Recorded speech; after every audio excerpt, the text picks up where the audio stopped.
Welcome and thank you for joining us. We're going to walk you through the process of putting on the Sidewinder thermal and protective hose guard for the spray foam industry. As you can see, the uninsulated comes in a 50-foot section. We have another section here, which is called our coupler section, that will go over the actual coupler joint. And then a continuation of another 50-foot section that we've laid it out with the hose on top. Now I'll come down a little bit closer and show you that there's two sides to the wrap. There's the glossy side, and that has the urethane protective coating, the scuff coating. It's also wick resistant, so you can actually power wash against this. And then there's the underside, which is our spec mill material that is absolutely bulletproof. Now this is a coupler, so you'll see that they'll have Velcro straps on both ends that allow us to fit it over the slightly thicker coupler area, so we've got this section actually completed. So I always recommend that you start at the 10-foot web section, right at the back. Your first 50-foot section, you'll install your first section of the uninsulated hose wrap. This will come down, and in fact, the 50 feet will extend over the joint area, but you won't be able to Velcro it. It's a little bit too thick. And this is where you'll use the coupler section to go over top. You want to make a really good tight seal with what they call the hook and loop, this Velcro system, and make sure you properly overwrap it, starting only at one end and slowly working your way back down the hose. Make sure that it's completely solidly overwrapped and Velcro secure. As you can see, we started the second section at the other end of the coupler, and now we're going to go for another 50 feet, and I'll show you how we Velcro that up.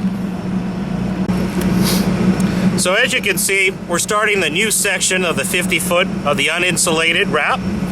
Basically, I'm bringing over the Velcro, the hook and loop closure, and I'm bringing this over and trying to get as tight a fit as I can, and I'll slowly work my way down,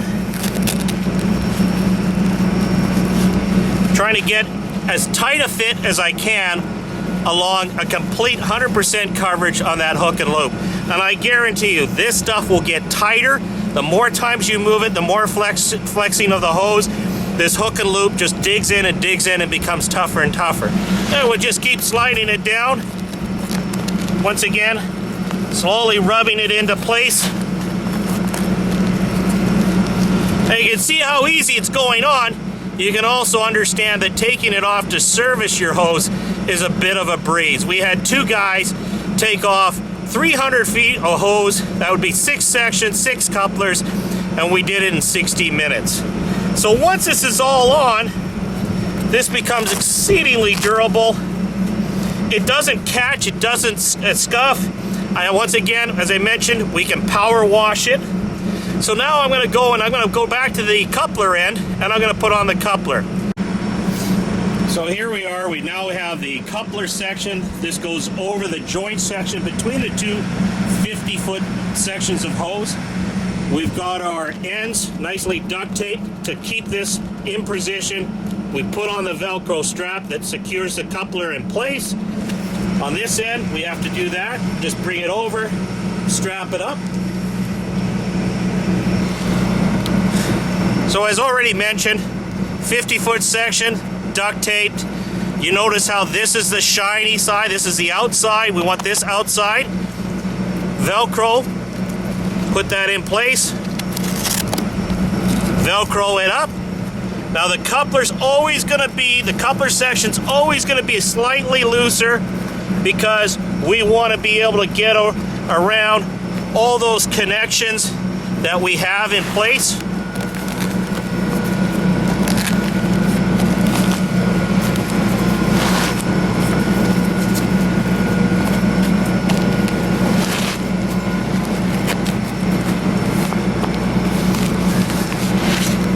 So you can see it's a little bit looser, and that's simply because a lot of people will spend quite a bit of time wrapping and taping up all the various connectors between the two sections here.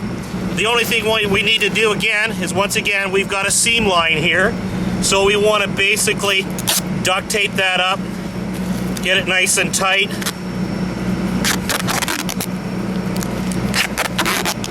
That way it won't catch on anything. And there we go.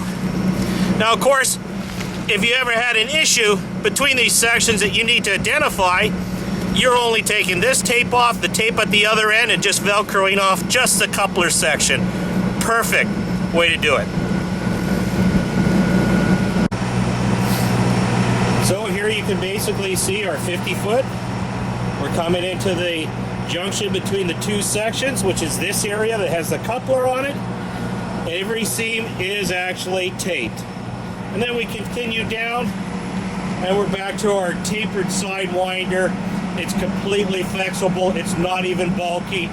And even the non-insulated version of our product will give you an extra Delta Phi, Delta T retention. But what I'm going to do now is I'm going to also install the insulated version.